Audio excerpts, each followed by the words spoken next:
Magandang araw mga uling kapitbahay at ayan magpiprito tayo ng daing na bangus. Binabad ko pala yan nung nakarang araw tapos binabad ko lang siya sa suka na may bawang, paminta, tapos asin. Yan lang, ganun lang kasimple. Tapos babad mo na overnight tapos kinabukasan pwede na natin iprito at ayan nagprito na nga ako. Tapos pagluto na syempre hanguin na natin para naman hindi masunog.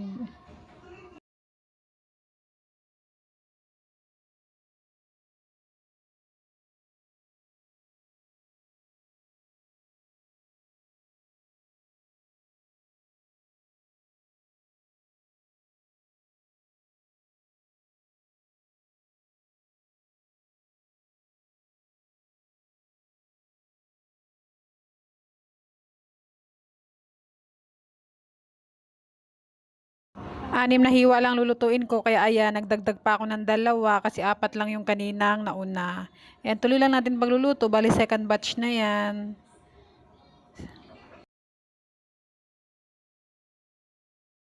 At ayan, tapos na tayo magprito ng ating daing na bangus. Tignan nyo naman, perfect na mula-mula, di ba? O hindi sunog. At syempre, pag may pinirito, meron din tayong nilaga. Meron ako diyang talong at saka okra. Laga lang, kapartner ng ating daing na bangus. Tapos, mamaya gagawa tayo ng sausawan. Depende na yan sa inyo kung anong gusto nyo. Pwede dyan bagoong na may kamatis. O diba, lami kaayo.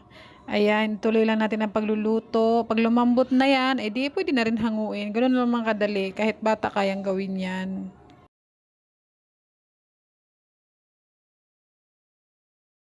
Ayan, tinusok-tusok ko muna ng tinidor. Medyo matigas pa yung talong. Kaya ang okra ay malambot na. Yun na muna ang hinango ko para hindi naman malamog ang okra. O, diba? Ganun lang, kadali.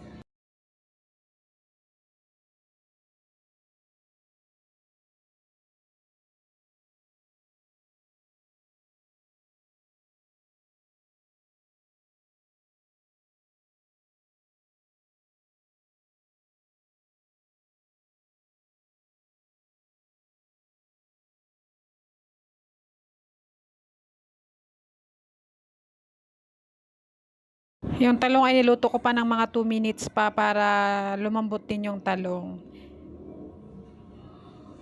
And then after 2 minutes, ayan, check natin ulit. At ayan, malambot na nga. Siyempre, hanguin na rin natin para hindi rin malamog ang talong.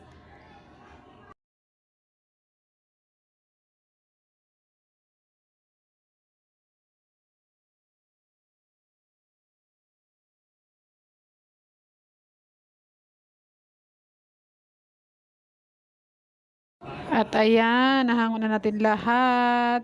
Siyempre, ayan na, may masarap na tayo na hapunan. O, diba? Ganun lang kadali. Pagkaing Pinoy talaga. O, diba? Sold na, busog na puntaan eh. Salamat sa panunood. Bye-bye.